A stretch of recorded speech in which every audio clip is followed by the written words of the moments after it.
Nous sommes des femmes, on parle de nos quotidiens, on parle des réalités auxquelles nous sommes confrontés, nous parlons d'une vie de femme. Racontez-nous votre expérience. Je pense que les femmes sont victimes. Les femmes sont victimes tellement. Je prends les deux catégories de femmes, c'est-à-dire les femmes mariées et les femmes célibataires. Quand je dis célibataire, ça veut dire des jeunes dames, par exemple. C'est deux catégories de personnes. Par exemple, pour une jeune dame, une jeune fille qui est en train de chercher son homme de vie, en fait. Je ne conseille pas cette jeune fille, vu mon expérience, de rester avec un seul gars. Maman, parce que je pense qu'elle va mettre des barrières. Je pense que celle-là va mettre des barrières à son futur. D'accord.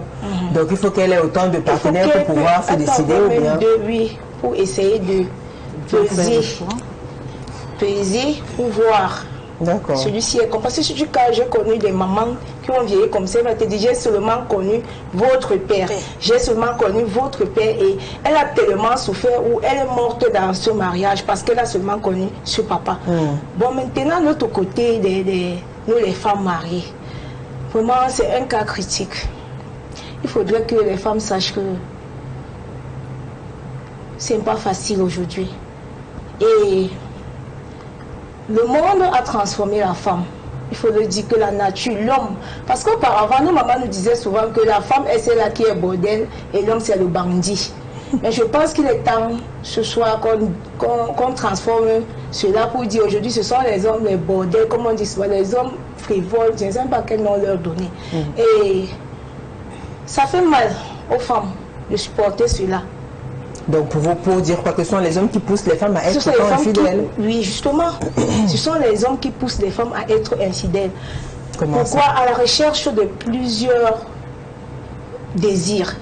On peut parler de l'affection, on peut parler du respect, on peut parler d'amour, on peut parler des finances, on peut parler... C'est tellement large pour déterminer ce que les femmes recherchent. Aujourd'hui, l'homme ne sait plus se concentrer sur une femme. C'est difficile de se concentrer avec une femme. Je ne sais pourquoi. Je ne sais pourquoi, si c'est le dialogue qui manque, je ne comprends pas. Et cela, pour que les femmes ne s'étouffent pas, comme je peux dire étouffer. Parce que là, avec ce que vous entendez, je pense que les femmes sont les plus victimes.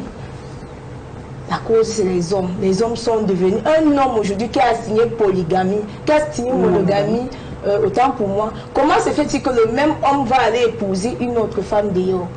Et on va te dire, non, tu es son épouse, non, reste tranquille, non, tu es la maman de la maison. Non, moi je dis non aujourd'hui. Il n'y a pas question de que tu es maman de la maison. Quand c'est comme ça, toi aussi, sors un peu. Sors un peu. Détends-toi.